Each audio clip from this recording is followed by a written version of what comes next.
Chicago WMAQ. Chuckles for refreshing pleasure. Delicious, wholesome jelly candy in rich, full-flavored orange, lemon, lime, cherry, anise. Chuckles. 5 slices, 5 flavors, 5 cents. Instead of the program originally scheduled for this time, we bring you a special broadcast.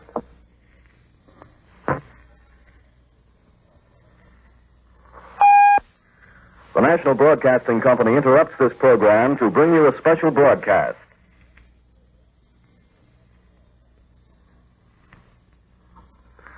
President Truman has just announced that the Anglo-American and Russian armies have met in the heart of Nazi Germany. The juncture took place yesterday at 2 p.m. Eastern Wartime at Torgau on the Elbe, 75 miles south of Berlin. Patrols had established contact the day before. The American 69th Division had the honor of enacting the historic meeting for our forces. President Truman issued a short 300-word statement. He said, in the main, the Anglo-American armies under the command of General Eisenhower have met the Soviet forces where they intended to meet, in the heart of Nazi Germany. The enemy has been cut in two. This is not the hour of final victory in Europe, says Mr. Truman, but the hour draws near. He continues, the union of our arms has a meaning for the world which the world will not miss. It means first that the last faint, desperate hope of Hitler and his gangster government has been extinguished. The common front and the common cause of the powers allied in this war against tyranny and inhumanity have been demonstrated in fact as they have long been demonstrated in determination. Second, the President says, the junction of our forces at this moment signalizes to ourselves and to the world that the collaboration of our nations in the cause of peace and freedom is an effective collaboration which can surmount the greatest difficulties of the most extensive campaign in the history and succeed.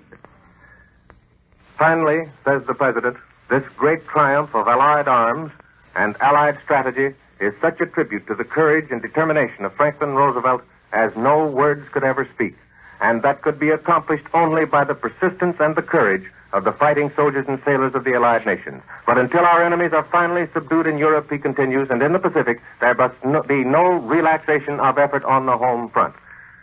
We return you now from Washington to the newsroom, NBC newsroom in New York. You have heard the momentous news of the juncture of American and Russian armies, which cuts the remainder of the German Reich in two. Soon we expect to have for you first-hand accounts from London, from Paris, from the First Army headquarters, and from the American Ninth Army. First, we hear from John McBain, NBC reporter with the American First Army. For his story, we take you to NBC in Western Europe. This is McBain, ready to go ahead.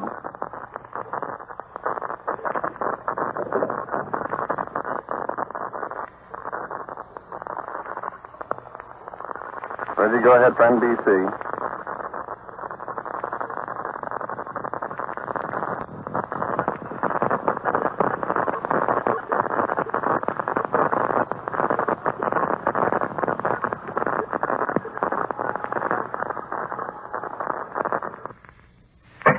Apparently we're having some trouble getting John McBain, NBC reporter with the American First Army, but come in, John McBain. We'll try him once again. John McBain, come in. See.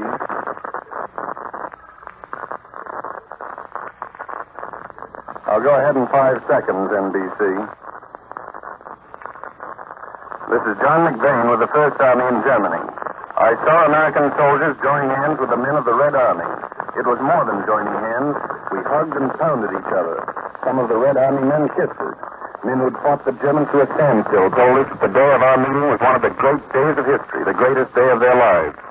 The first contact didn't take place in the way that it had been planned. The Russians were on the Elbe. We of the First Army were on the Mulde, 30 miles from the Elbe. Russian patrols came down in plain sight of us, almost to the Mulde. The American 69th Division sent out patrols that went right to the Elbe and made the first contact. Then correspondents of the First Army, 30 or 40 of us, piled into jeeps, left our lines and headed to the Russians. We went on roads that were streaming with people, German civilians, soldiers, slave laborers, Allied war prisoners. We came in a deserted-looking town, wheeled into the square, and slowly got out of our cars. Suddenly, at doorways on 2 sides of the square, stood soldiers of the Red Army. They dropped their rifles. Someone said, the Russians. Hello, Flo. Okay. Army men were surrounded by a dozen men in American uniforms, clapping them on the back.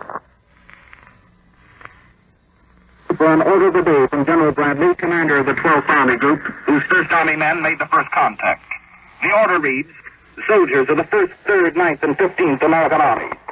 1640 hours on April 25th, 1945, in the 29th month of our war against the German government, American troops of the 12th Army Group joined forces with Soviet elements, the Marshal Konyev's 1st Ukrainian Army Group. These armies have come to you from the ruins of Stalingrad and Sevastopol, across the scorched cities of the Ukraine. In 2 years, they have smashed 1,400 miles through the German army to drive the enemy from Russia and pursue him to the Elbe.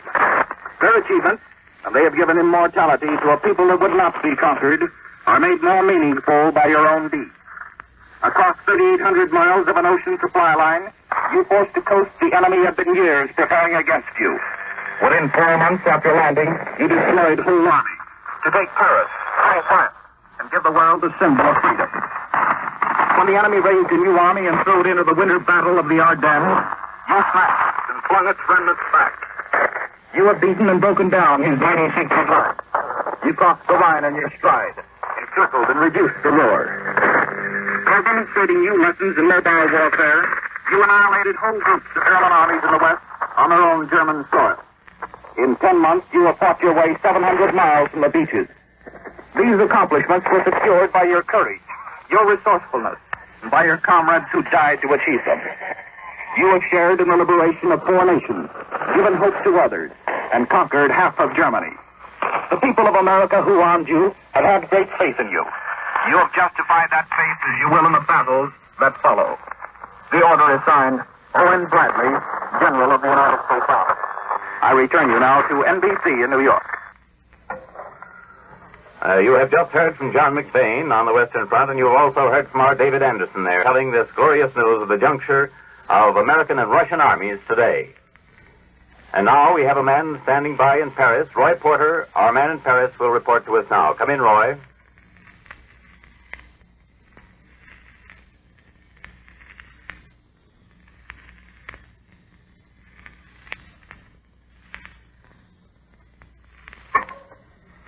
Roy Porter is standing by in Paris to tell us what has happened in this juncture of the Russian and the American armies. We'll try Paris once more. Roy Porter, in Paris, come in.